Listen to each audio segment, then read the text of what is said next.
ప్రభు యొక్క ఘనమైన నామాన్ని బట్టి ప్రతి ఒక్కరికి వందనాలు చెల్లిస్తూ ఉన్నాను. ఈ ఉదయకాలాన్ని ఆయన సన్నిధిలో దొరికేటువంటి గొప్ప కృపను గురించి మనం ఎంతైనా ఆయన స్తుతించాలి.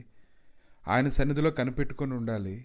ఆ లేఖనాలు చదువుతూ ఉన్నప్పుడు, సహవాసంలో ఉంటూ ఉన్నప్పుడు, ఆయన గురించి ఆరాధన చేస్తూ ఉన్నప్పుడు, పాటలు పాడుతూ ఉన్నప్పుడు, ప్రతి హృదయంలో కూడా ఆయన స్వభావాన్ని గురించినటువంటి ఆలోచనలు మనం ధ్యానించుకోగలిగేటువంటి స్థితి ప్రతి ఒక్కరిలోనికి రావాలి.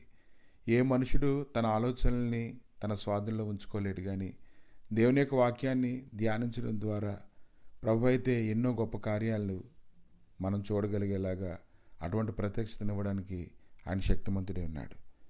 కనుక ఈ ఉదయకాలాన్ని కీర్తన గ్రంథము 145 అధ్యాయము 9వ వచనాన్ని చూస్తున్నప్పుడు ఆయన చేసినటువంటి గొప్ప కార్యాల గురించి అక్కడ రాయబడి ఉంది. యెహోవా అందరికీ ఉపకారి, ఆయన కనికరములు ఆయన సమస్త కార్యముల మీద ఉన్నవి.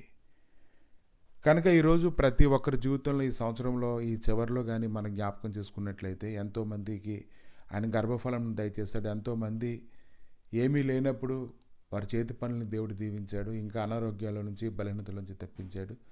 ఎన్నో యాక్సిడెంట్ల నుంచి దేవుడైతే ఈ సంవత్సరాలు ఎంతోమందిని తప్పించాడు.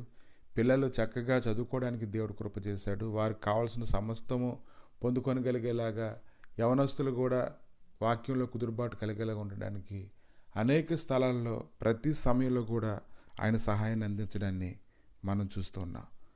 కనుక ఈ ఉదయకాలాన్ని నువ్వేం ఆలోచన చేస్తున్నావో కానీ, ఈరోజు నీకు ఎంతో ఉపకారం చేసినటువంటి ఆయన గురించి కానీ ఆలోచన చేసినట్లయితే ఆయన ఎంతో గొప్ప మేలు చేసేటువంటి దేవుడిగా ఉన్నాడు.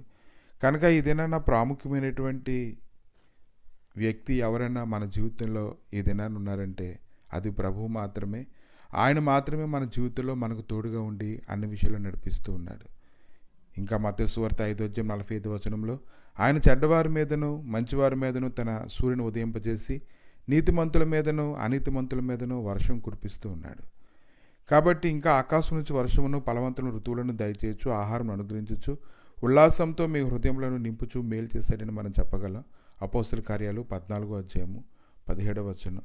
ఎంతకంటే గొప్ప కార్యాలు పొందినటువంటి వారు ఎంతోమంది ఉన్నారు.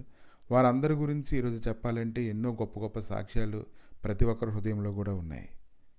కీర్తన గ్రంథము 37 అధ్యాయం 25వ వచనంలో భక్తుడైతే చెప్తూ ఉన్నాడు, నేను చిన్నవాడినై ఉంటిని, ఇప్పుడు ముసలివాడినై ఉన్నాను, అయినను నీతిమంతులు విడవబడుట కానీ వారి సంతానం భిక్షమిచ్చుట కానీ నేను చూచి ఉండలేదని అతను సాక్ష్యం చెప్తూ ఉన్నారు.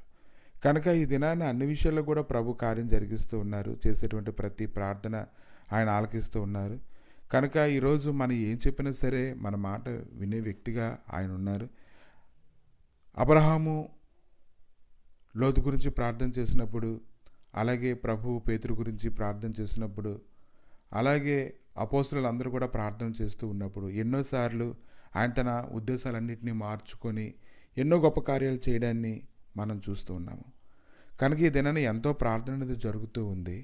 ఆయన చూపిస్తున్నటువంటి గొప్ప కృపను కానీ ఈ దినాన్ని మనం ఆలోచన చేసినట్లయితే ఆయన అన్ని విషయాల్లో కూడా నీ ప్రార్థన ఆలకించారు. ముఖ్యంగా నీకు అన్ని విషయాల్లో కూడా ఆయన కృపనిచ్చి నడిపించుకుంటూ వచ్చారు. ఆయన చేసినటువంటి మేలులకి నువ్వు ఎంత కృతజ్ఞత కలిగి ఉండాలో, ఎంత విధేయత కలిగి ఉండాలో, ఇంకా ఆయన సన్నిధిలో ఆయన సముఖంలో నువ్వు ఎటువంటి సాక్షిగా జీవించాలనేది అది నీ వ్యక్తిగతంగా ఆలోచించుకోవాల్సినటువంటి కారణమై ఉంది. కాబట్టి ఈ దినాన ప్రభు అయితే ప్రతి ఒక్కరి మనస్తత్వానికి తగినట్లుగానే వారి హృదయస్థితిని బట్టి వారు గ్రహింపు లేనటువంటి స్థితిలో ఉన్నప్పటికీ కూడా తన మాటలతో నింపి వారిని ఒప్పింపజేసి వారిని బలపరిచి సాగిలపడేలాగా వారి క్షేమాభివృద్ధి కలిగేలాగా ఆయనంతా నడిపించుకుంటూ వస్తూ ఉన్నారు. ఇంకా నూతన సంవత్సరంలోకి అడుగుపెట్టేటువంటి ప్రతి ఒక్కరు కూడా ఆయన ఉద్దేశాల ఆలోచనలు గ్రహించుకోగలగాలి. కేవలం ఆయన వద్దకు వచ్చి ప్రార్థన చేసుకొని పొందుకోవడం మాత్రమే కాదు, కానీ ఏదైనా ఆయన ఎడల నువ్వేమై ఉన్నావో, నీకు ఎటువంటి పని అయితే అప్పగించబడిందో, నువ్వు దేని కొరకైతే జీవించాలో వీటన్నిటి గురించి నువ్వు ఒక గొప్ప గ్రహింపు కలిగి ప్రత్యేకంగా 2025 సంవత్సరంలో ఆయన మహిమ కొరకు ప్రకటించే వ్యక్తిగా నువ్వు ఉండేలాగా నువ్వు సిద్ధపడాలి. ఆయన చేసిన ఉపకారాలకి నీవైతే ఎంతగానో రుణపడి ఉన్నావని ఈ ఉదయకాలాన్ని నువ్వు తెలుసుకోగలగాలి. ప్రభా, మీ దయగలిగిన హస్తాలకి సమయంలో అప్పగించుకుంటూ ఉండగా, దేవా నువ్వు అందరికీ ఉపకారం చేసావు నాయన.